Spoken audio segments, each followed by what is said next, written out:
हम सब लोग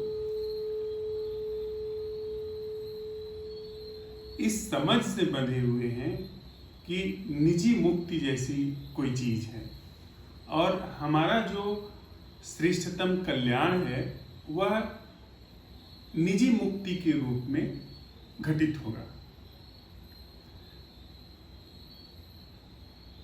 हम निजी कल्याण के लिए प्रयास करते हैं, हम निजी खुशी को पाने के लिए यत्न करते हैं, हम निजी आराम को पाने के लिए यत्न करते हैं। इन सारी कोशिशों में हमारे अंदर जो सबसे गहरी समझ काम करती है वह है कि जो श्रेष्ठतम हमारा कल्याण हो सकता है वह निजी कल्याण है। वह खुद को सबसे अधिक आराम पहुंचाना, वह हमारा श्रेष्ठतम लक्ष्य है। तो एक बार हमारे अंदर यह चीज बैठा दी जाती है कि जो श्रेष्ठतम कुछ हम अपने जीवन में कर सकते हैं वो अपना कल्याण कर सकते हैं। हम कहते हैं कि हम समाज के लिए काम करते हैं, हम भूखे लोगों के लिए रोटी का इंतजाम करते हैं, या हम राष्ट्र के लिए काम करते हैं, धर्म के लिए काम करते हैं। पर क्यों काम करते हैं? क्योंकि ऐसा काम करके हमको निजी खुशी हासिल होती है, व्यक्तिगत आराम मिलता है, व्यक्तिगत कुछ उपलब्धि हासिल होती है। लेकिन क्या ऐसा है कि निजी जैसी कोई चीज है? निजी कल्याण जैसी कोई चीज है? निजी उपलब्धि जैसी कोई चीज है? निज जैसी कोई चीज है? वह कोई चीज है जो जिसके लिए निजता का एक ख्याल हमारे अंदर काम करता है? मैं जैसी कोई चीज है जो अपने लिए कुछ उपलब्धि का, कुछ हासिल करने का, कुछ होने का, कुछ बने रहने का, कुछ बनने का उपाय करती है? यह पूरी जो हमारी जो चेतना है, यह पूरी मनुष्य जाति की चेतना है। यह ऐसे ही है जैसे कि सागर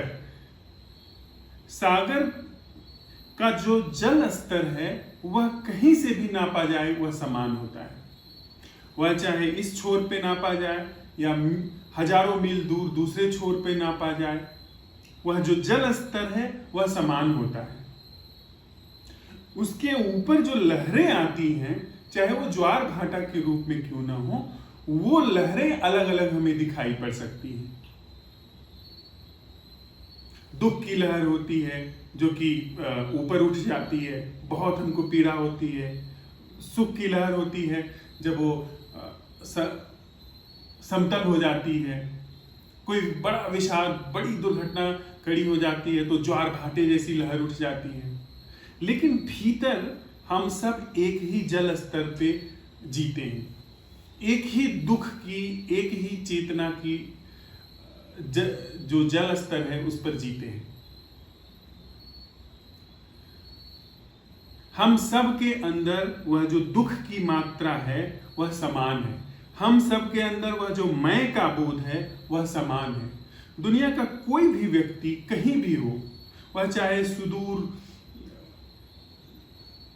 अफ्रीकी देशों में रहता हो, वह चाहे चाइना में रहता हो, भारत में रहता हो, इंग्लैंड में रहता हो, उसके भीतर जो मैं का बोध है वह सभी के अंदर समान है। उसी तरीके से जैसे सागर का जल स्तर चाहे हजारों लाखों मील दूर हो पर एक समान रहता है। अलग अलग चीजें हैं, अलग अलग लहरें हैं, कहीं ऊंची लहर है, कहीं नीची लहर है, कहीं चमकीली लहर है सूर्य की रोशनी में, कहीं बिल्कुल अंधेरे में छिपी हुई लहर है। लेकिन जो जल स्तर है, लहरों के नीचे जो जल का एक स्तर है वह सबके अंदर समान है।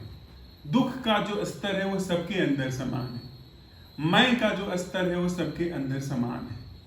तो जब तक यह जो लहरों के आधार पे हम कोशिशें करते हैं, चाहे वो किसी भी माध्यम से हम करते हो, कोई भी समाधान घटित होने वाला नहीं है। लहर चाहे जो भी कुछ कर ले, वह अपने मूल समाधान को नहीं पहुंच सकती है, चाहे जितना ज्यादा धन इकट्ठा कर ले, चाहे वो जितना ऊंचा पद इकट्ठा कर ले, चाहे वो जितना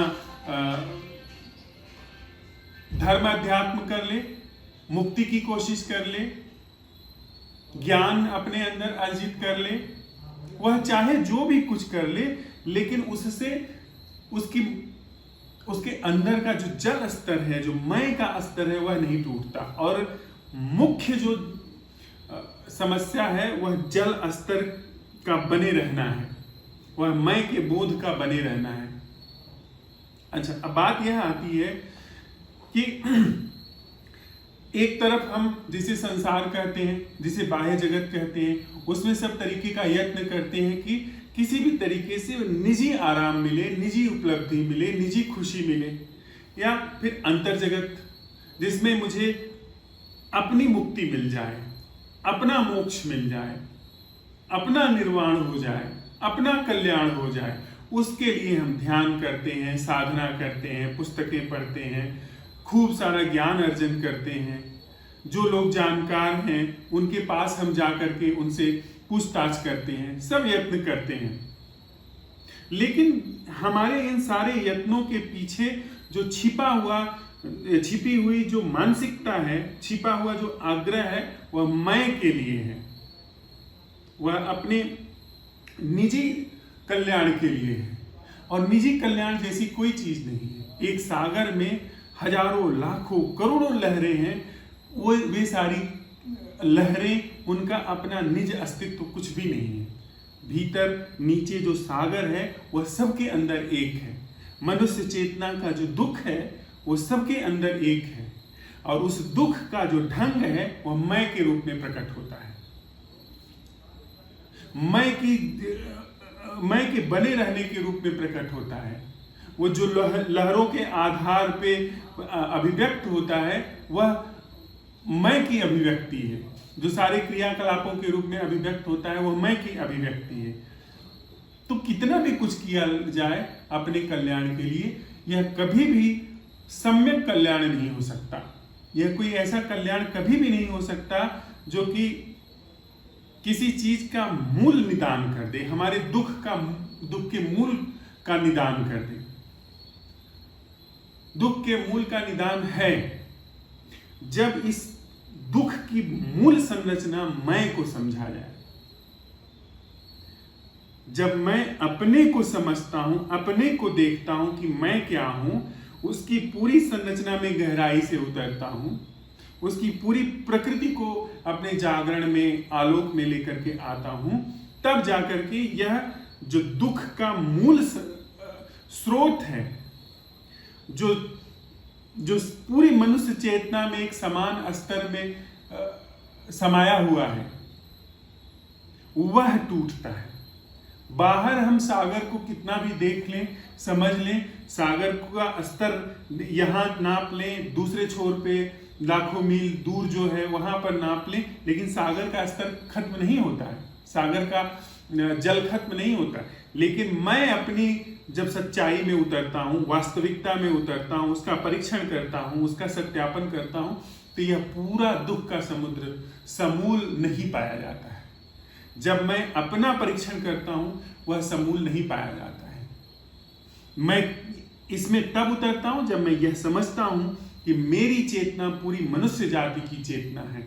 मैं के रूप में मेरी यह जो अभिव्यक्ति हो रही है, यह उसी मनुष्य चेतना का एक प्रकार है। उसी मनुष्य चेतना का यह एक ढंग है जो मेरे रूप में प्रकट हो रहा है। जो मैं का यह बोध है यहाँ पर, यह उसी मनुष्य चेतना की अभिव्यक्ति है जिसके माध्यम से यह मनुष्य चेतना सक्रिय रहती है, चलायमान रहती है, हेर फेर करती रहती है। जैसी यह है जिसे हम दुख कर रहे हैं, उस रूप को बनाए रखती है। यह जो मैं का मेरे अंदर बोध है, यह जो मैं का यह जो मैं की वास्तविकता है, इसी के माध्यम से यह पूरी संरचना अपने को जीवंत रखती है, इसके क्रियाकलापों से जीवंत रखती है। तो जब तक मैं अपने निजी कल्याण के लिए उद्यत हूं, तथाकथित रूप से मेरा निजी कल्याण हो ही नहीं सकता। लेकिन जैसे ही मैं इस चीज को समझता हूं कि मेरी चेतना पूरी मनुष्य जाति की चेतना है, वैसे निज कल्याण तो निज कल्याण, पूरी मनुष्य चेतना में एक नई चीज का प्रवेश होता है कि यह दुख, यह मैं, यह झूठ है। पूरी मनुष्य चेतना में जो कि मैं के ही आधार पे जीवन को समझती है, उसमें एक नए तत्व का प्रवेश होता है जिसमें मैं का कोई भी लेस मात्र भी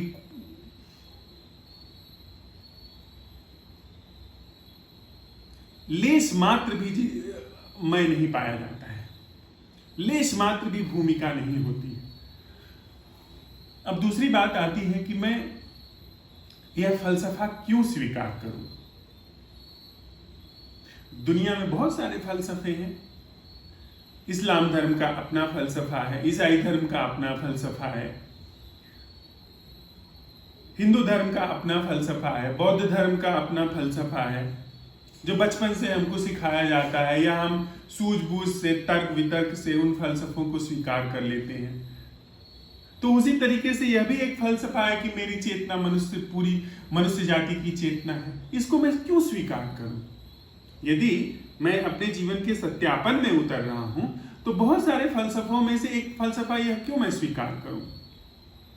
बहुत सारे वाद हैं, आस्तिकवाद है, नास्तिकवाद है, साम्यवाद है, साम्राज्यवाद है, समाजवाद है, लोकतंत्र है, राजतंत्र है, अनेक तंत्र हैं, अनेक वाद हैं, अनेक फलसफे हैं जो दुनिया में हैं, और हर व्यक्ति किसी न किसी फलसफे को स्वीकार करके जी रहा है। तो क्या यह भी एक फलसफा नहीं है कि मेरी चेतना मनुष्य जाति की चेतना है? मेरे निज बोध में तो ऐसा कहीं नहीं आ रहा है। किस आधार पे मैं मान लूं कि यह पूरी मनुष्य जाति की चेतना है और मैं अपने निजी कल्याण के लिए, निजी उपलब्धि के लिए सारे कर्म छोड़ दूं? मैं किसी ऐसे दृष्टि को, किसी ऐसी नजर को, ऐसे कर्म को खुद ही खोज करके लाऊं जो कि अपने कल्याण के लिए न हो, जो इतना व्यापक हो, जो पूरी मनुष्य चेतना के लिए एक अभिनव किरण लेकर के आए। क्यों मैं मान लूं? बात बिल्कुल सच है।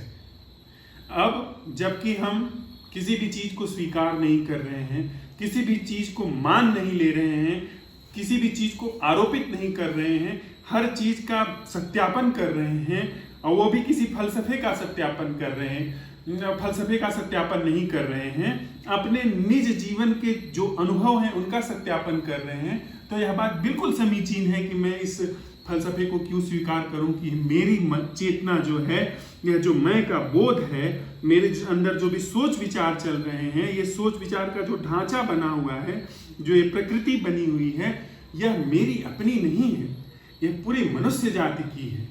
कैसे, क्यों मान लूं मैं? इतनी बड़ी क्रांति को मैं क्यों उद्यत हो जाऊं? मेरे पास अपना घर है, नौकरी है, रुपया पैसा है, इसी आधार पे मैं 10, 20, 50 साल से जीता आ रहा हूं। मेरे दादा परदादा इसी आधार पे जी रहे हैं। मैं अचानक से इस बात को क्यों स्वीकार कर लूं? यहां हमें साथ साथ चलते हुए यह अन्वेषण करना है कि अभी जिसे हम अपना निजी होना कहते हैं, वह वास्तव में क्या है, उसका हम परीक्षण करते हैं, उसके परीक्षण में हम उतरते हैं, उसके सत्यापन में उतरते हैं। और जब हम उसके सत्यापन में उतरते हैं तो हम यह सवाल उठाते हैं कि मैं के होने का मतलब क्या? यह जो मेरे अंदर मैं का बोध है, इसका अर्थ क्या? क्या यह बोध बिना किसी छवि के विद्यमान रह सकता है? क्या यह जो मैं का एहसास है बिना किसी ख्याल के बना रह सकता है? क्या यह मैं का जो बोध है, मैं का जो एहसास है, यह बिना किसी विचार के विद्यमान हो सकता है?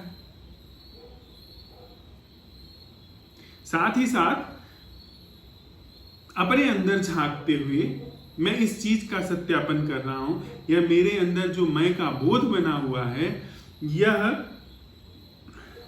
जो बचपन से लेकर के जिसे मैं जन्म कहता हूं, जिसे मैं मृत्यु कहता हूं, जो अनवरत रूप से चलता रहता है, यह क्या स्वयंभू है?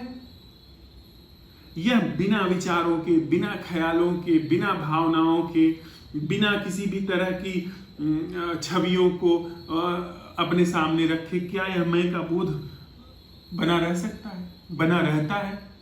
मैं परीक्षण में उतर रहा हूं। मैं किसी भी दर्शन को स्वीकार नहीं कर रहा हूं, किसी भी शास्त्र को, किसी भी किताब को, किसी भी फलसफे को स्वीकार नहीं कर रहा हूं। इस फलसफे को भी स्वीकार नहीं कर रहा हूं कि मेरी चेतना पूरी मनुष्य जाति की चेतना है। तो मनुष्य जाति की चेतना नहीं है, पर मेरे यह तो समझ में है कि मैं हूं, मैं दुनिया से अलग हूं, मेरी अलग व्यक्तिगत सत्ता है। तो उसी का परीक्षण करते हुए मैं यह सवाल उठा रहा हूं कि मेरा जो यह अपना निज होना है, क्या यह बिना विचार के, बिना छवि के, बिना भाव के, बिना ख्याल के, चाहे वो ख्याल शून्य का ही क्यों ना हो, चाहे वह ख्याल शांति का ही क्यों ना हो, मौन का ही क्यों ना हो, बिना किसी ख्याल के क्या मेरी कोई भी आइडेंटिटी बचती है, मेरा कोई भी परिचय बचता है? जब मैं अपने अंदर इस चीज का पता लगाता हूं तो पाता हूं कि मेरे जीवन में ऐसा कोई बोध नहीं है जो स्वयंभू है। कोई भी बोध नहीं है जो स्वयंभू है, जो छवियों, ख्यालों, विचारों, धारणाओं, मान्यताओं, भावों से मुक्त है। साथ ही साथ अपने इस चीज का परीक्षण करते हुए फिर मेरे अंदर यह सवाल कौंधता है, ये ख्याल, ये विचार, ये धारणाएं, ये मान्यताएं, ये मैंने पैदा की हैं? इनको मैंने जन्म दिया है?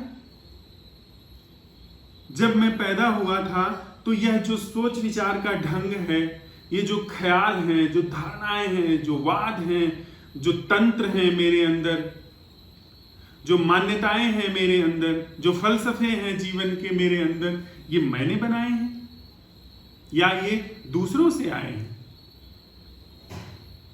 इसमें क्या है जो मेरा है? किस चीज को मैं कहता हूं कि यह मेरा अपना है? किस विचार को कहता हूं कि मेरा अपना है? कौन सा ऐसा विचार है जो स्वतंत्र विचार है, जो कि किसी भी अन्य विचार से प्रभावित नहीं है? किस भाव को मैं कहता हूं कि वह मेरा अपना निज भाव है, वह किसी अन्य भाव से प्रभावित नहीं है?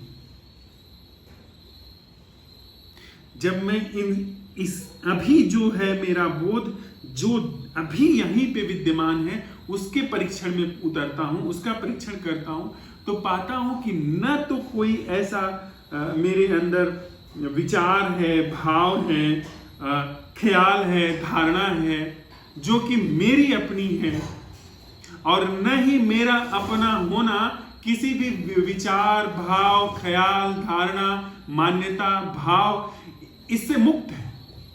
तो मेरा अपना होना कहां है?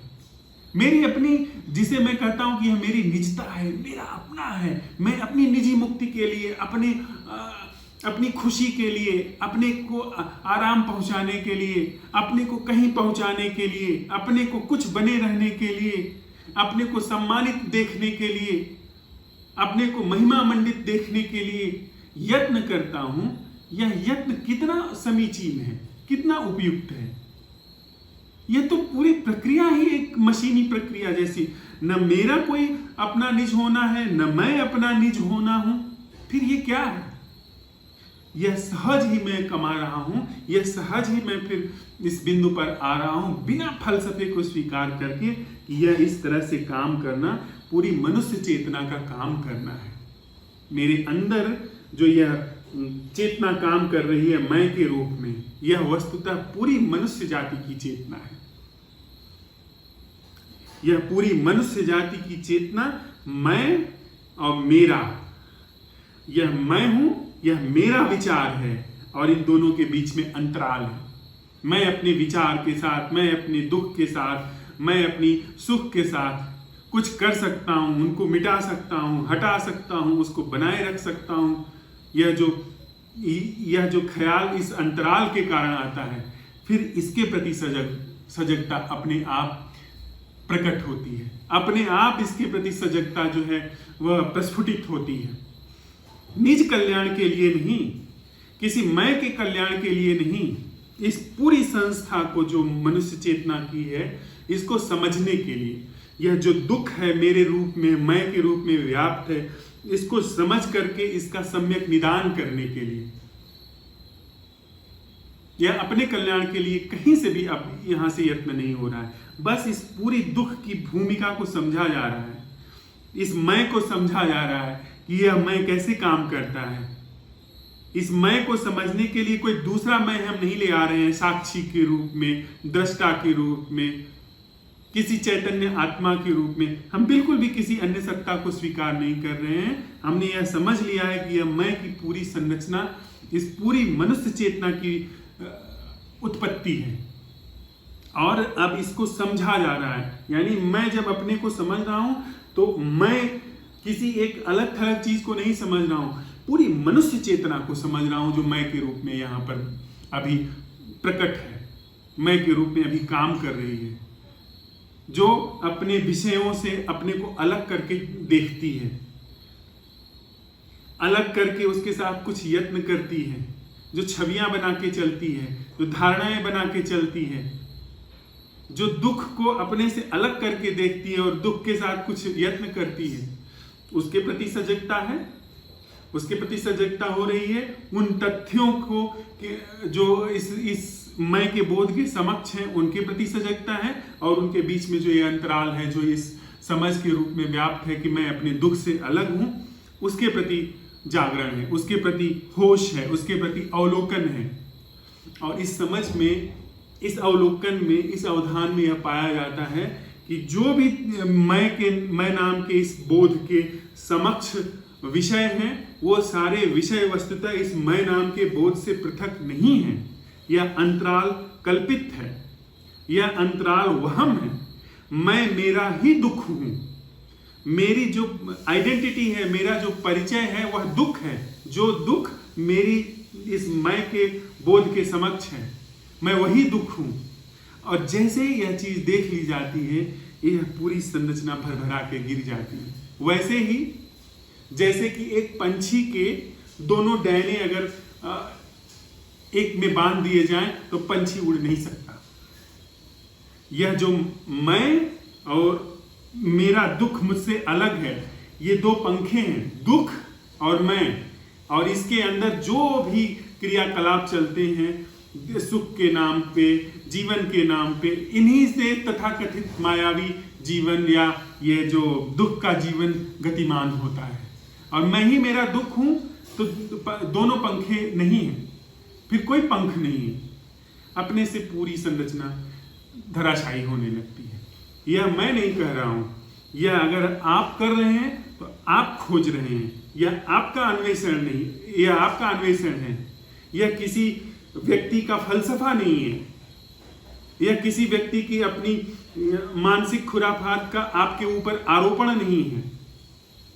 यह जीवन का निपट सच है जो आप अपने जीवन में सत्यापित कर रहे हैं, आप जीवन में अपने सत्यापित करते हैं। यानी यह पूरी मनुष्य चेतना अपने जीवन में सत्यापित करती है तो दुख का अंत होता है, मैं के दुख का अंत होता है, और मनुष्य चेतना जो दुख के रूप में अभी विद्यमान है उसका अंत होता है।